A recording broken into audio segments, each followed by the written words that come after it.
Are brother classes.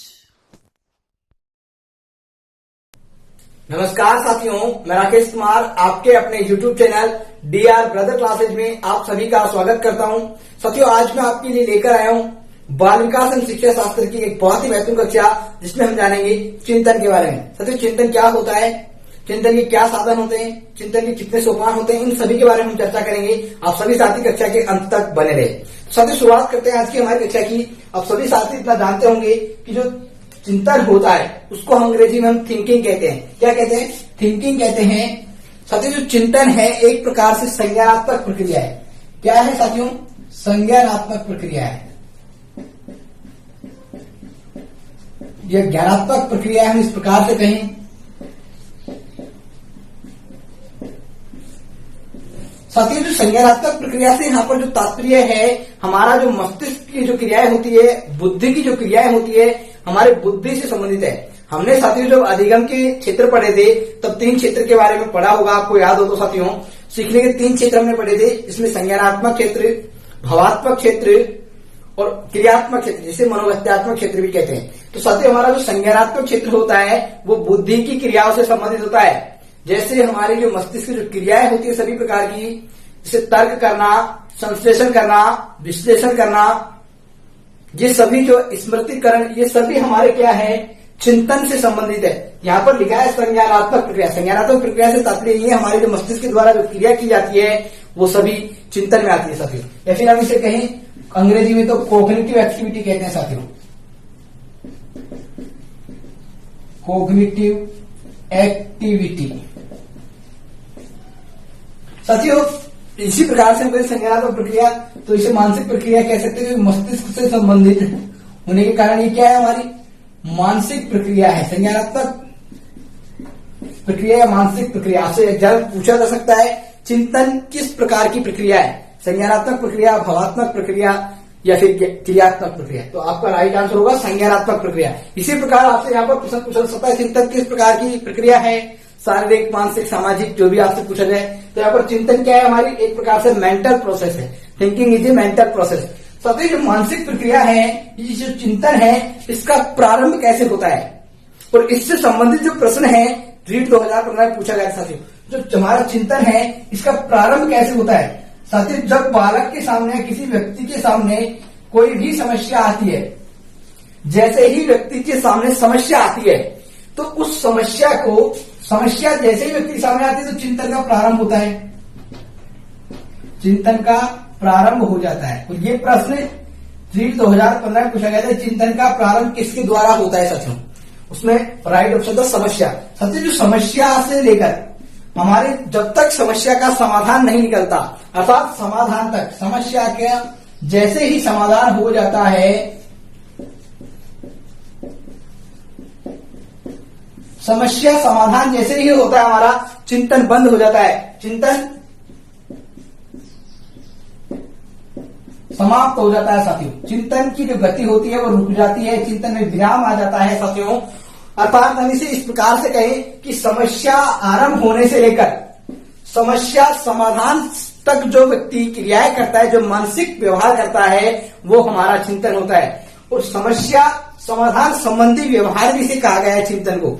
इस प्रकार से हम लिख सकते हैं समस्या समाधान संबंधी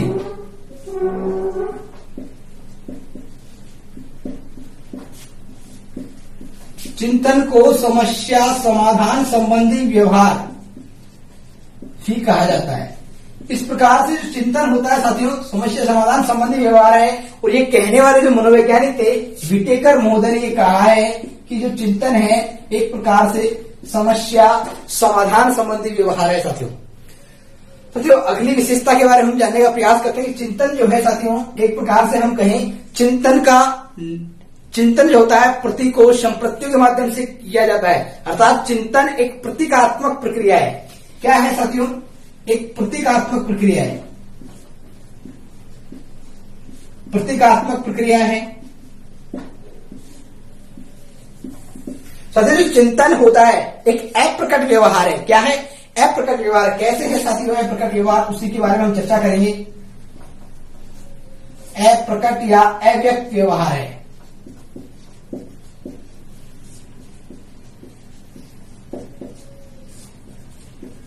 साथियों हमने ऊपर जाना, चिंतन क्या है, हमारी मानसिक प्रक्रिया है। और मानसिक जो होती है, जो मस्तिष्क के अंदर जो प्रक्रियाएं चलती है, उसको हम देख थोड़ी सकते हैं, उसके बारे में हम जान थोड़ी सकते हैं, उसके व्यवहार का अवलोकन नहीं किया जा सकता है साथियों। तो ये क्या है, एक प्रकार से अप्रकट व्यवहार है। व्यक्ति किस प्रकार का चिंतन कर रहा है, व्यक्ति कैसे चिंतन कर रहा है, कब चिंतन कर रहा है, इसके बारे में हम एक प्रकार से अप्रकट है, उसको हम देख नहीं सकते हैं। व्यक्ति के चिंतन को प्रकट नहीं किया जा सकता है कि उसने चिंतन किया है। ये जो क्या है, चिंतन एक प्रकार से अप्रकट या अव्यक्त व्यवहार होता है साथियों। और चिंतन जो होता है साथियों, उसका कोई ना कोई निश्चित उद्देश्य होता है, कोई ना कोई निश्चित उद्देश्य होता है। आप सभी साथी ध्यान रखिए, चिंतन का कोई ना कोई निश्चित उद्देश्य होता है, निश्चित उद्देश्य होता है। हम जो भी संज्ञानात्मक प्रक्रिया करते हैं, जो भी कॉग्निटिव एक्टिविटीज करते हैं, उनका जो कोई ना कोई निश्चित उद्देश्य होता है। बिना उद्देश्य के चिंतन होता ही नहीं है साथी। जैसे हम दिवा स्वप्न करते हैं, वो एक प्रकार से चिंतन नहीं होता है। तो यहाँ पर चिंतन वही चिंतन माना जाएगा जिसमें कोई ना कोई निश्चित उद्देश्य होता है। और निश्चित उद्देश्य होने के कारण चिंतन एक प्रकार से गतिशील होता है, चिंतन चलता रहता है साथियों। चिंतन का निश्चित उद्देश्य होता है, आप सभी साथी ध्यान रखें। साथी जो चिंतन होता है, इसमें एक प्रकार से चिंतन खोजपूर्ण होता है। चिंतन की जो प्रकृति होती है वो खोजपूर्ण होती है। इसमें चिंतन जो होता है कुछ न कुछ खोजता रहता है, अर्थात समस्या के समाधान के लिए प्रेरित रहता है साथियों। लेकिन यहाँ पर जो खोज होती है वो मानसिक खोज होती है, गत्यात्मक खोज नहीं होती है साथियों। आप सभी साथी ध्यान रखें, चिंतन जो होती है मानसिक खोज होती है, गत्यात्मक खोज नहीं। कैसे, अभी हम जानने का प्रयास करेंगे। चिंतन मानसिक खोज होती है, गत्यात्मक खोज नहीं।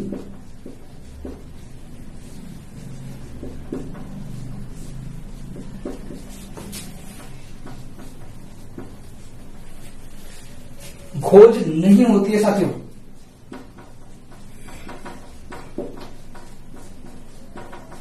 साथियों जैसे मान लीजिए चिंतन में यहाँ पे कह रहा है मानसिक खोज होती है, मस्तिष्क से संबंधित खोज होती है, गत्यात्मक अर्थात शारीरिक खोज नहीं होती है।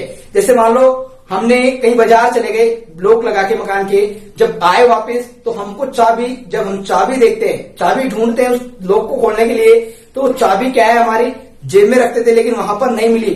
जब हम चाबी को ढूंढने के लिए इधर उधर दौड़ते हैं या इधर उधर हम उसको देखते हैं, तो वो हमारी गत्यात्मक क्रिया है। और जो हम इधर उधर दौड़ते हैं उस चाबी को ढूंढने के लिए, वो हमारी चिंतन नहीं होगा। जो गत्यात्मक खोज है, हमारा इधर उधर दौड़ना, उसको उसके लिए ढूंढना, वो हमारी चिंतन से संबंधित नहीं है। यदि हम एक जगह बैठकर ये सोचते हैं कि हमने चाबी कहाँ रखी होगी पूर्व अनुभव के आधार पर, तो वो क्या है, हमारी वो चिंतन जो है मानसिक खोज से संबंधित है साथियों। तो हमारी जो चिंतन है मानसिक खोज होती है, गत्यात्मक खोज नहीं होती है। अर्थात हम ऐसे कहें कि इसमें जो बाह्य जो गतिविधियां होती है, जो शारीरिक क्रिया होती है, वो कब बंद हो जाती है साथियों, शारीरिक क्रिया या गत्यात्मक क्रिया बंद हो जाती है, लगभग बंद हो जाती है।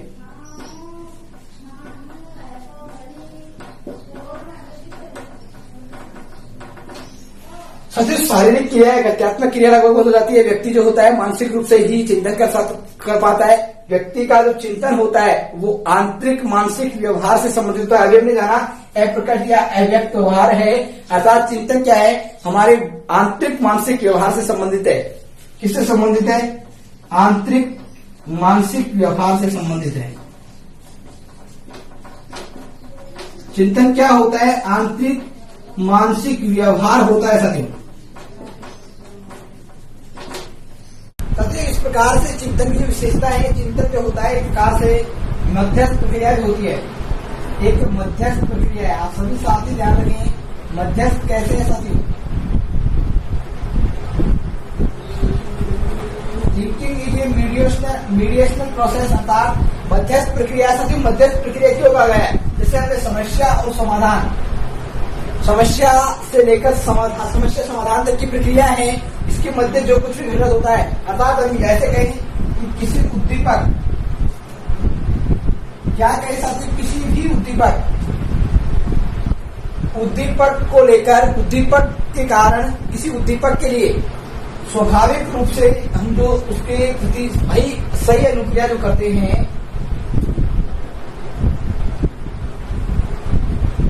किसी उद्दीपक से लेकर, किसी उद्दीपक को देखकर उद्दीपक की प्रति जो अनुक्रिया की जाती है, अर्थात सही अनुक्रिया जो की जाती है किसी उद्दीपक के कारण, अर्थात किसी समस्या, उद्दीपक को क्या माना गया यहाँ पर, एक समस्या माना गया है, समस्या को उद्दीपक माना गया है, और उस उद्दीपक के प्रति व्यक्ति जो अनुक्रिया करता है, और उस उद्दीपक और अनुक्रिया के मध्य जो कुछ भी घटना घटित होती है वो सब चिंतन है, अर्थात इनके बीच में मध्य में जो घटना घटित होती है, इसी कारण चिंतन को एक मध्यस्थ प्रक्रिया कहा गया है। सभी साथ ध्यान रखें। अतः हम इन सभी विशेषताओं के आधार पर चिंतन की एक परिभाषा निकालने का प्रयास करें, परिभाषा समझने का प्रयास करें, तो हम कह सकते हैं चिंतन क्या होता है। एक सटीक शब्दों में चिंतन एक प्रकार से आंतरिक ज्ञानात्मक व्यवहार है। ज्ञानात्मक प्रक्रिया हमने जरूर पढ़ा है, लेकिन हमने सुना है कि आंतरिक भी होता है चिंतन, अप्रकट अव्यक्त होता है, अर्थात उसको देखा नहीं जा सकता, अदृश्य होता है, तो हम कह सकते हैं आंतरिक ज्ञानात्मक व्यवहार है। चिंतन एक आंतरिक ज्ञानात्मक व्यवहार है जिसका कोई ना कोई क्या होता है, निश्चित उद्देश्य होता है। चिंतन एक आंतरिक ज्ञानात्मक व्यवहार है जिसका कोई ना कोई निश्चित उद्देश्य होता है। और चिंतन के साथ में आगे जैसे हम कहें कि चिंतन जो होता है इसमें मानसिक खोज होती है, गत्यात्मक खोज नहीं होती है। और जो चिंतन होता है वो आंतरिक ज्ञानात्मक प्रक्रिया है जिसका कोई न कोई निश्चित उद्देश्य होता है। इसमें समस्या समाधान किया जाता है, और समस्या समाधान के साथ इसमें मानसिक खोज के साथ किया जाता है, नहीं कि गत्यात्मक खोज के साथ। तो हम सभी इन चिंतन की विशेषताओं के बारे में जान गए होंगे, और इन चिंतन के बारे में अगर हमसे विशेषताएं पूछी जाती है तो हम आसानी से इनके बारे में जवाब दे सकते हैं सभी। अब हम जानेंगे चिंतन के साधन के बारे में। चिंतन के क्या साधन होते हैं जिसके द्वारा हम चिंतन करते हैं, और चिंतन के सोपान यूजोज के अनुसार। तो आप सभी साथी एक बार स्क्रीन छोड़ लें।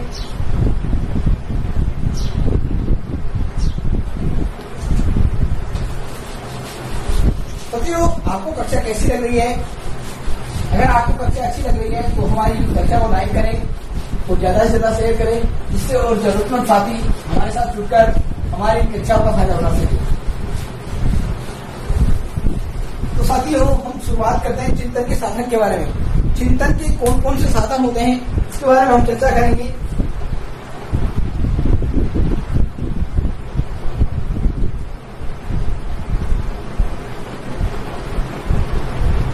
साथियों, हम जो चिंतन करते हैं वो किसके माध्यम से करते हैं? साथियों, चिंतन के कोई साधन निश्चित रूप से नहीं बताए गए। चिंतन के जो प्रमुख साधन हैं उनमें आते हैं बिंब, अर्थात इसे हम कहें इमेज कह सकते हैं। दूसरा आता है हमारा संप्रत्यय, जिसे अंग्रेजी में कहें कॉन्सेप्ट। सबसे तीसरा हमारा है प्रतीक, या फिर इसे हम चिन्ह भी कह सकते हैं, प्रतीक एवं चिन्ह। अगर इसे अंग्रेजी में कहें हम तो symbols and science.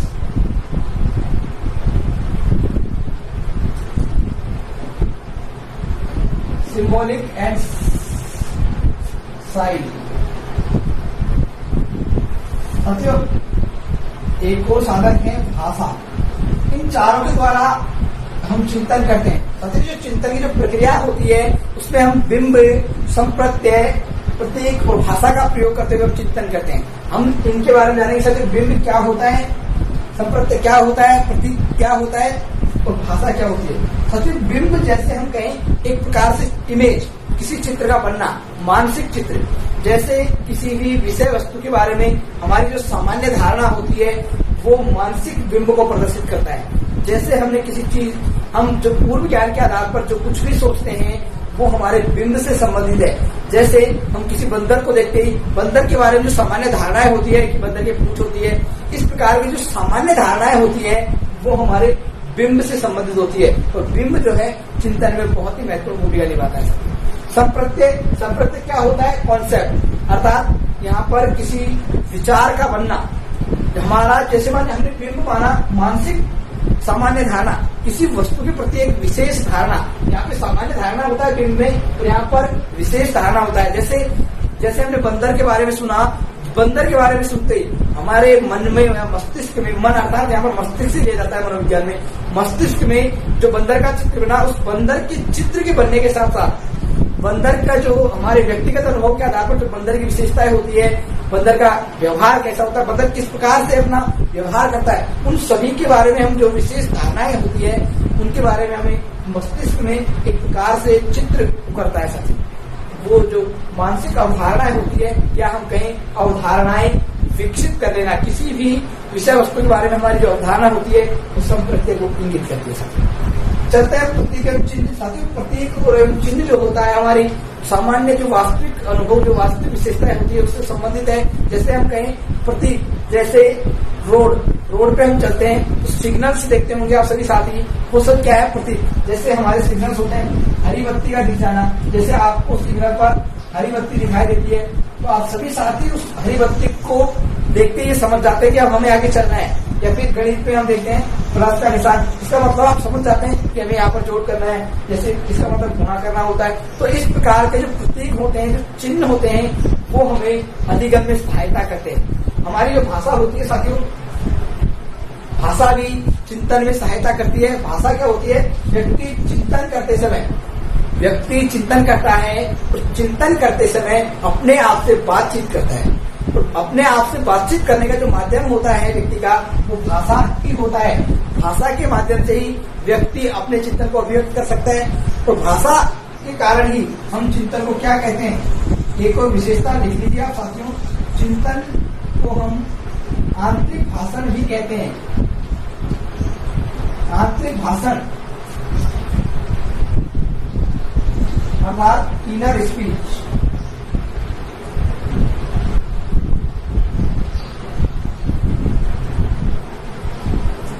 Inner speech भी कहते हैं साथियों।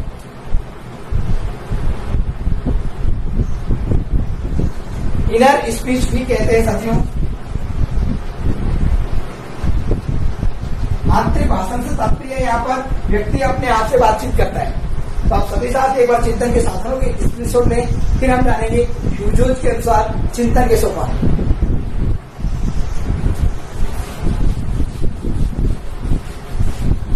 आप सभी साथी कक्षा के साथ बने रहें। अभी हम चिंतन के प्रकार के बारे में चर्चा करेंगे।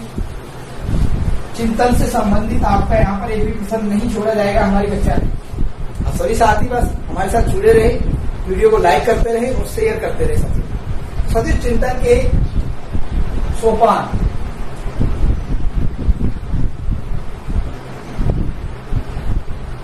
अर्थात हम इसे कहीं चरण, और कुछ भी कह सकते हैं साथियों, स्टेज ऑफ थिंकिंग। चिंतन के सोपान या चरण को देने वाले जो मनोवैज्ञानिक थे वो थे ह्यूजोज महोदय। इन्होंने बताया इनके बारे में, ह्यूजोज नामक मनोवैज्ञानिक ने चिंतन के सोपान या चरणों की व्याख्या की है ह्यूजोज ने। साथियों जो ह्यूजोज ने व्याख्या की है, इन्होंने चिंतन के जो सोपान के जो प्रमुख प्रकार बताए हैं, इन्होंने कहा है कि जो चिंतन के जो सोपान होते हैं वो 4 होते हैं। कितने होते हैं साथियों, चिंतन जो सोपान होते हैं वो 4 होते हैं प्रमुख रूप से। पहला जो इन्होंने बताया साथियों, वो बताया इन्होंने समस्या का आकलन।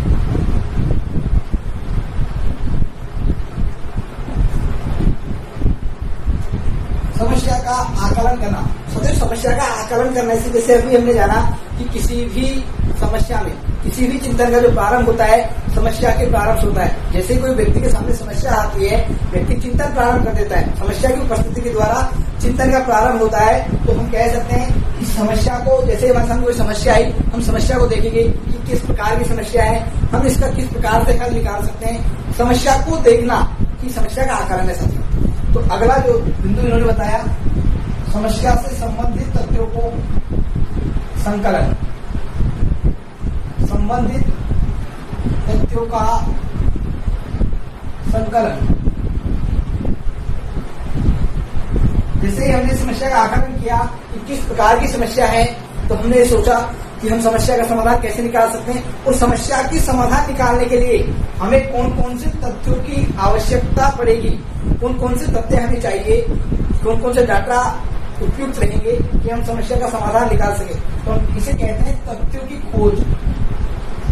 आपसे पूछा जा सकता है कौन से सोपान में तथ्यों की खोज की जाती है, तो संबंधित तथ्यों का संकलन किया जाता है वो तथ्यों की खोज से संबंधित है समस्या समाधान के लिए।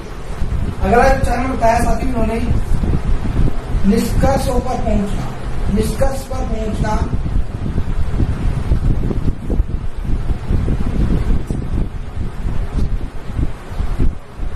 साथी जो हमने तथ्य जुटाने के बाद हम निष्कर्ष पर पहुंचेंगे कि इस समस्या का ये समाधान हो सकता है, अर्थात संभावित समाधान जो होगा हम उस पर चर्चा करेंगे। निष्कर्ष पर पहुंचना अर्थात किसी समस्या का संभावित समाधान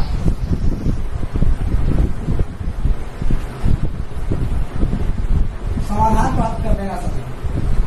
जैसे ही चरण होगा तो हमारा चौथा चरण जो स्टार्ट होगा वो होगा निष्कर्ष का परीक्षण करना।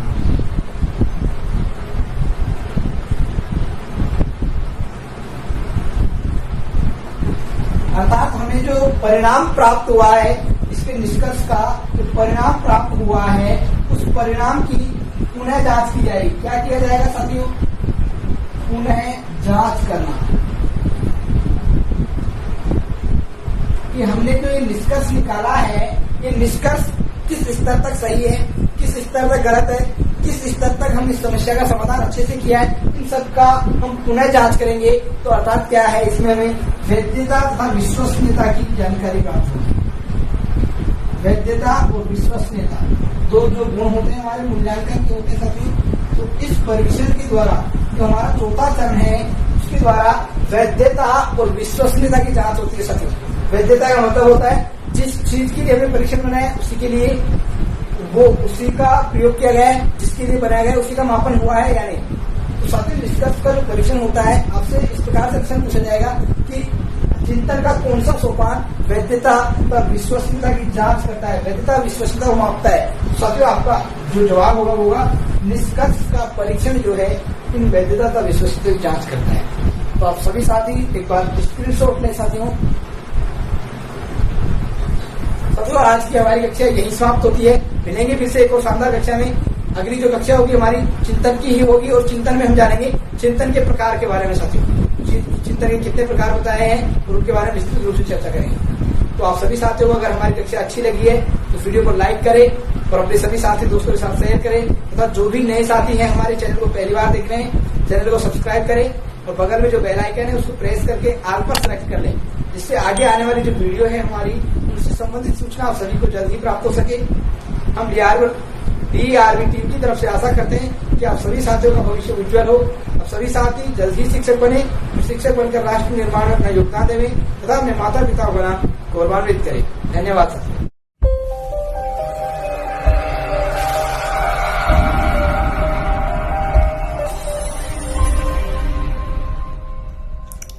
DR brother classes.